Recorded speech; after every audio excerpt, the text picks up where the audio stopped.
안녕하십니까. DNA를 읽어주는 남자 디익남입니다. 이번 영상에서는 3월 초에 이제 배부 예정인 DNA에 대한 해설 영상 첫 번째 영상입니다. 첫 번째 얘기는 아무래도 첫 시작이니만큼 올해 26학년도에 대한 대입 주요 사항에 대해서 좀 정리하고 들어가는 내용인데요. 총 DNA의 8가지로 크게 정리가 되어 있습니다. 그 부분에 대해서 저와 함께 이제 영상을 보시면서 주요한 골자, 그 다음에 제가 조금 더 강조할 수 있는 부분들, 그런 부분들을 영상에 담아 보도록 하겠습니다. 자, 먼저 이 DNA 내용을 보시면요. 대입 주요 사항으로서 정리되고 있는 부분이 있는데, 먼저 좀 당부드려야 될 게, 지금 올해 입시에 대한 주요 사항은 수시와 정시 모두 이제 공식 요강이 발표되지 않은 상태입니다. 따라서 최대한 작년까지 이제 나온 혹은 이제 작년 말에 업데이트된 26학년도 대학 입학 전형 시행 계획을 바탕으로 지금 이제 제작이 되었습니다. 따라서 뒤에 이제 8가지 중에 이제 두세 가지는 이제 미정된 상태, 아직 미발표된 내용도 있으니까 그런 부분들은 확정되는 대로 다시 한번 정확하게 알려드리도록 하겠습니다. 어쨌든 중요한 건 5월 달에 수시 요강, 그 다음에 하반기에 정시 요강, 요것들을 바탕으로 정확하게 파악해야 된다는 사실이고요. 그때까지 마냥 기다릴 수는 없겠죠. 그러니까 중요하고 이미 확정된 것들에 대해서도 좀 지금 이 시간을 통해서 한번 훑어보도록 하겠습니다. 자, 먼저 요 일정에 대해서 잠깐 보시면요. 수시부터 이제 일정이 시작되잖아요. 그러니까 수시 원서 접수는 올해 9월 8일부터 12일까지 3일 이제 중에 이제 원서 접수를 하게 되고, 참고로 말씀드리면은 이제 우리 학생들은 이 원서 접수 전에 논술뿐만이 아니라 학종이나 교과 전형에 대해서도 충분히 상담을 받고 원서에 대한 어떤 고민을 선생님들과 함께 하면서 정한 시간을 갖게 됩니다. 저희 학습진학 상담센터에서 특히나 학종과 교과에 대한 어떤 상담을 조금 더 핵심적으로, 집중적으로 지금 진행할 계획을 갖고 있습니다. 자, 원서 접수 이후에 이제 수능을 바라보면서 또 갈 텐데요. 수능은 올해 11월 13일 목요일 예정되어 있고, 그 다음에 이제 전형 기간이 쭉 진행될 겁니다. 원서 접수가 이제 올해 말로 이제 예정되어 있습니다. 이렇게 12월 29일부터 12월 31일까지. 이전 입시에서는 이제 해를 넘겼잖아요. 근데 올해는 올해 안에 원서 접수가 끝나게 되고, 사실상 이제 그 이유는 우리가 이제 결과를 기다리면서 이제 합격의 기쁨을 맛보는 어떤 상황으로 연결될 것 같습니다. 자, 이런 일정들이 이제 이미 예정되어 있고요. 자, 내용으로 좀 들어가겠습니다. 첫 번째 꼭지입니다. 첫 번째, 언제나 전체적인 인원을 얘기하죠. 어쨌든 전년 대비 전체 인원은 4천여 명 이상 증가했다. 그리고 늘 비율이 좀 비슷하게 보일 수도 있어요. 수시 80여 %, 정시는 대략 한 20% 정도 이렇게 선발 비율이 잡혀 있는데요. 아무래도 우리 강대생들한테는 이 전국 비율, 전체 비율이 중요하다고 생각하지는 않을 것 같습니다.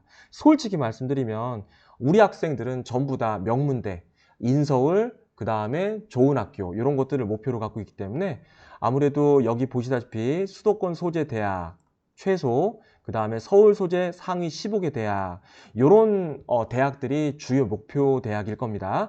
그 중심으로 좀 바라보시면요.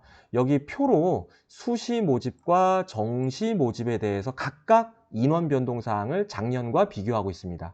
자, 여기 다시 한번 수도권과 상위 15개 대학, 서울대부터 숙명여대까지 대략 한 15개의 대학을 대상으로 조사된 결과가 다음과 같습니다. 자, 보면요. 전체적인 틀에서 이 상위 15개 대학은 수시와 정시가 전년도 대비 증감이 그렇게 크지 않습니다. 비슷한 규모로 이제 선발된다는 거 확인되고요. 다만 특징상 이 수시 모집에서 수도권 대학이 크게 늘었습니다. 이것도 수시니까 학종과 교과 전형, 그 다음에 논술 전형 크게 보면 그 각각의 전형별로 좀 차이가 분명히 있을 겁니다. 자, 그런 부분들은 또 나중에 또 다시 한번 더 정리를 하도록 하고요. 어쨌든 전체 규모 면에서는 확실히 수도권에서의 수시 모집이 크게 늘었다. 이게 확인되고요. 정시는 그에 비해서는 크게 변하지 않았다. 이렇게 확인하실 수 있습니다. 자, 우리 학생들이 대부분 목표로 잡고 있는 요 상위 15개 대학, 서울대부터 숙명여대까지 쭉 이렇게 표로 또 나와 있습니다. 실제 DNA를 보시면요, 우리 학생뿐만이 아니라 부모님들도 자세하게 데이터를 보실 수 있을 겁니다. 자, 제가 요 부분에 대해서는 따로 하나하나 또 이렇게 짚어가면서 얘기를 하진 않겠고요. 나중에 학교별 변화 상황이라든지 특징들을 얘기할 때 다시 한번 말씀드리도록 하겠습니다. 자, 두 번째 꼭지입니다. 자, 비슷하게 연결됩니다. 자, 수시에 대해서, 그 다음에 정시에 대해서 이렇게 되는데, 자, 이 얘기는 뭐 매년 거의 동일합니다. 전국 비율이기 때문에. 그런데 다시 한번 서울 소재 상위 15개 대학을 기준으로 봤을 때는 조금 다릅니다. 전국 규모랑 다른 게 뽑는 인원 순으로 따지자면은 정시 수능 제일 많고요. 그 다음에 학생부 종합전형, 그 다음에 학생부 교과전형, 그다음에 마지막으로 논술 순으로 비중이 잡혀 있습니다. 따라서 이게 지금 이제 정시가 제일 중요하다는 게 기본 포인트긴 한데, 우리 이제 또 학종이나 이런 생기부 위주로 좀 수시를 노리는 학생들은 또 종합에 신경을 안 쓸 수가 없을 텐데, 뭐 최저나 이런 게 좀 걸려 있을 것 같습니다. 자, 여기 밑에 표를 보시면은 수시에 대해서 정리된 게 있습니다. 다시 한번 말씀드리지만 요 오른쪽에 상위 15개 대학 중심으로 좀 봐주셨으면 좋겠습니다. 아무래도 전국 비율과는 확연히 다른데요. 종합전형에서 17,000여 명, 가장 많은 인원을 선발합니다.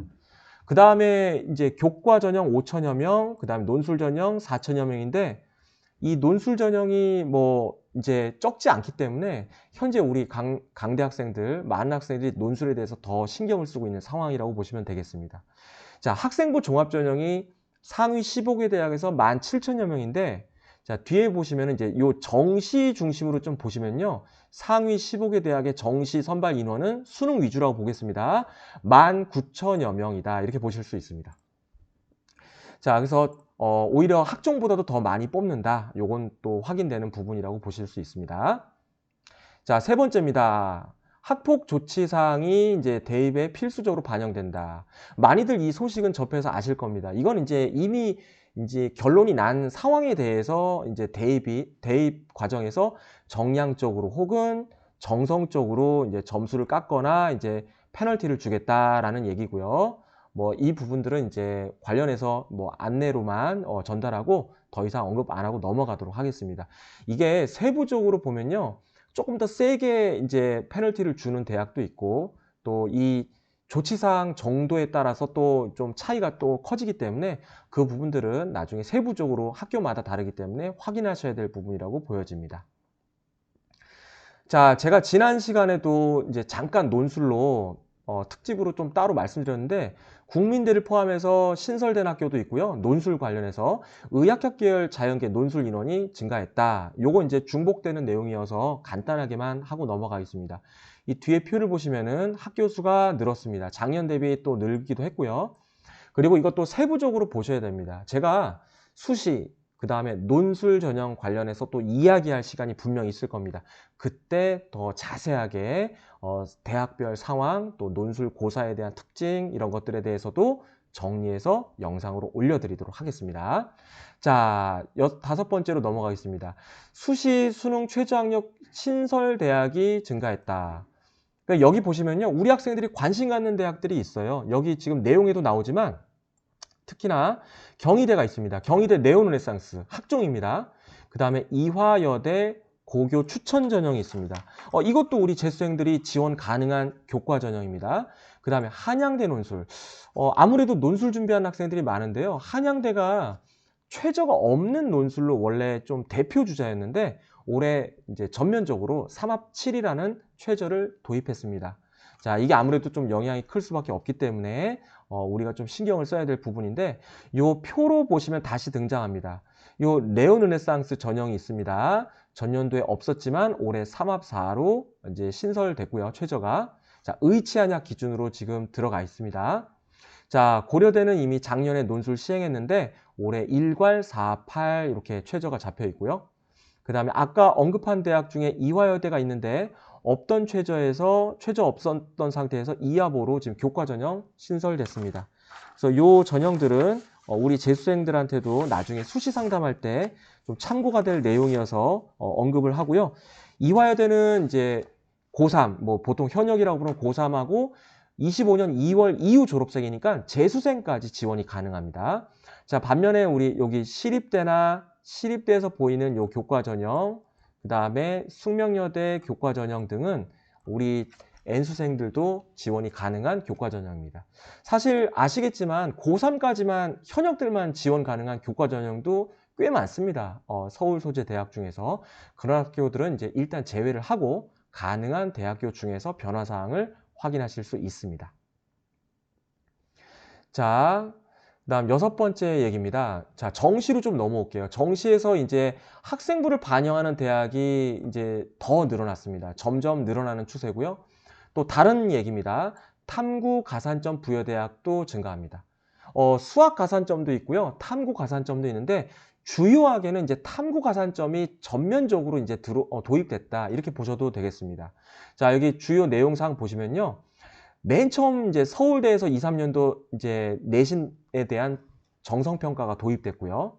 그 다음에 이제 24학년도에 고려대, 요거는 이제 정량평가로 지금 정시에 도입이 됐고요. 그 다음에 작년에 부산대 의예에서 이제 학종 비슷하게 정성평가가 일부 도입됐습니다.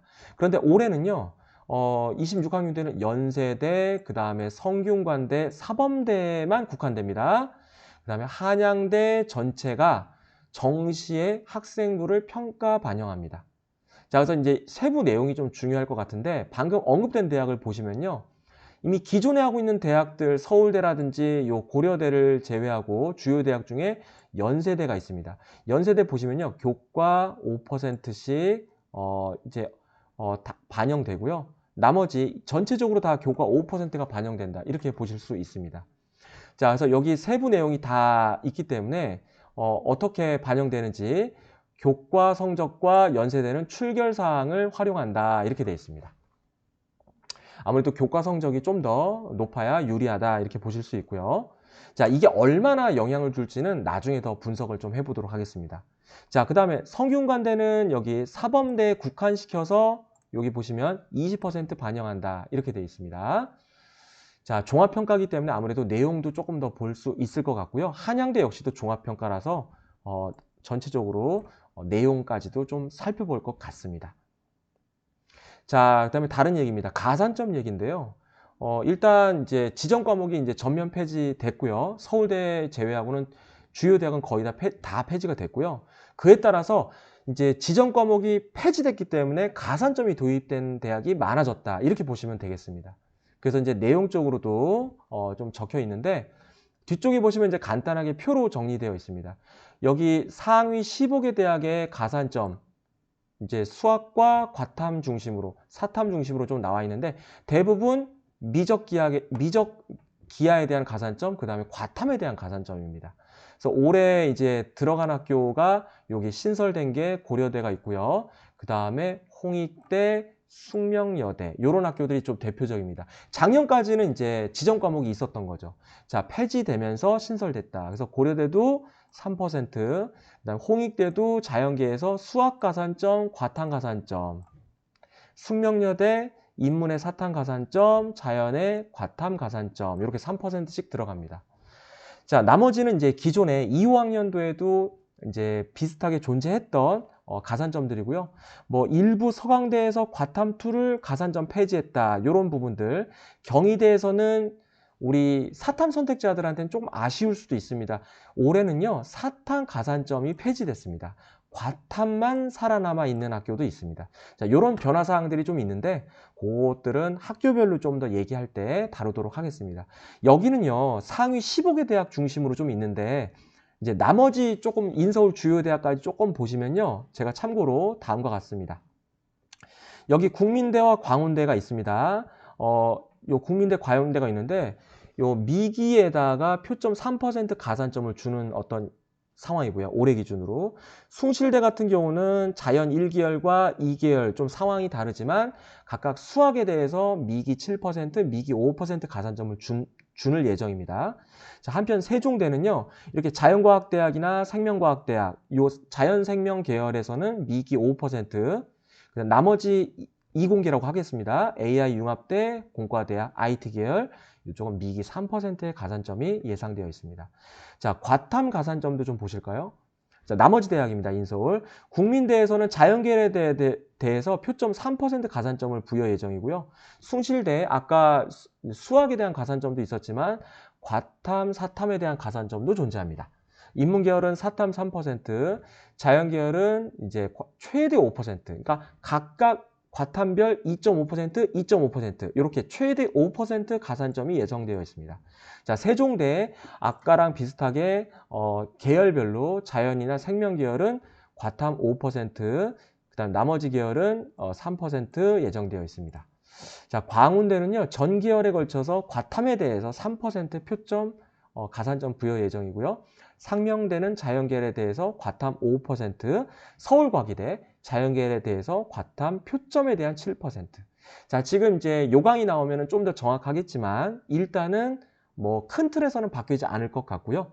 우리가 궁금한 거는 이제 과탐 가산점 준다고 했을 때 특히 뭐 우리 사탐까지 선택한 학생들, 사탐런, 과탐 하나, 사탐 하나 등등등 이게 얼마나 유리하거나 혹은 얼마나 불리할 것인가 이런 것들이 좀 궁금할 수 있습니다.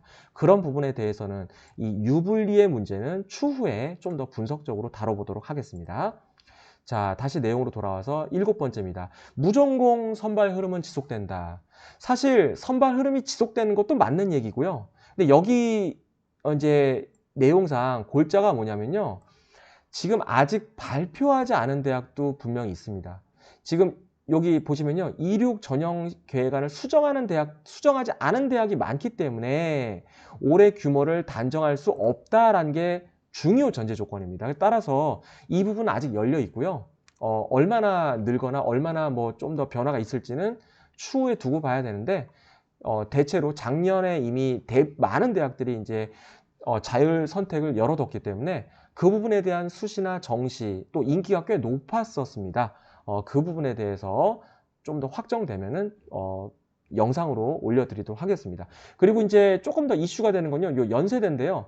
연세대가 진리자유학부라는 자유전공을 신설했습니다. 원래 연세대가 이 유형 1, 그러니까 전계열에 대한 무전공 학과가 없었거든요.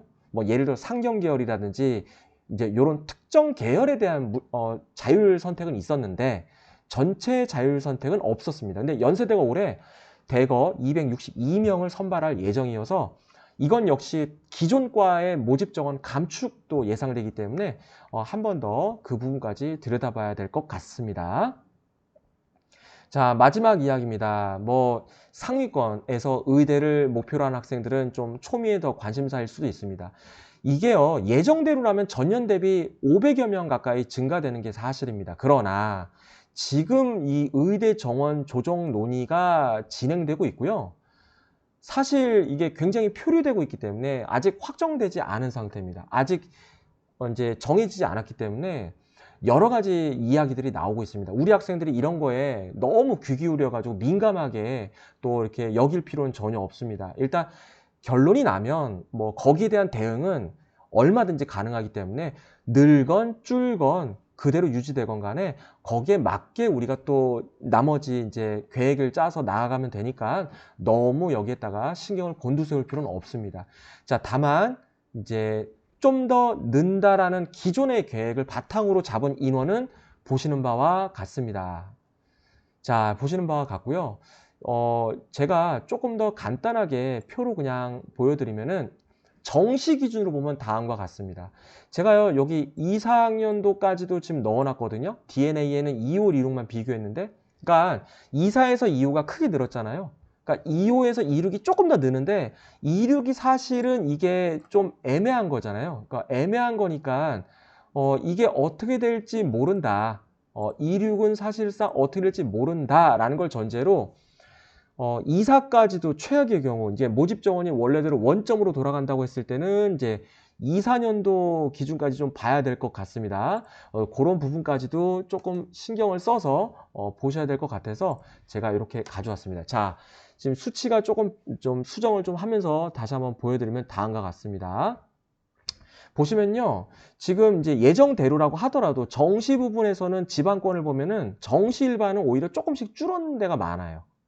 그러니까 올해 의대가 계획대로라면 는다는 얘기는 요 지역 인재에서 많이 느는 겁니다. 지역 인재에서 각 권역별로 좀 많이 늘었다라는 게 보여집니다. 그래서 이제 지역 인재와 일반 전형 해당되는 학생 간의 어떤 입장이 좀 다를 것 같고요. 요런 세세한 부분들은 조금 더 나중에 분석으로 올려드리도록 하겠습니다. 자, 여기까지 8꼭지로 진행된 DNA 26 대입 주요 변화 사항에 대해서 정리해 보았습니다. 다음에 의학학 계열에 대해서 다시 한번 영상으로 찾아뵙도록 하겠습니다. 여기까지 하겠습니다. 감사합니다.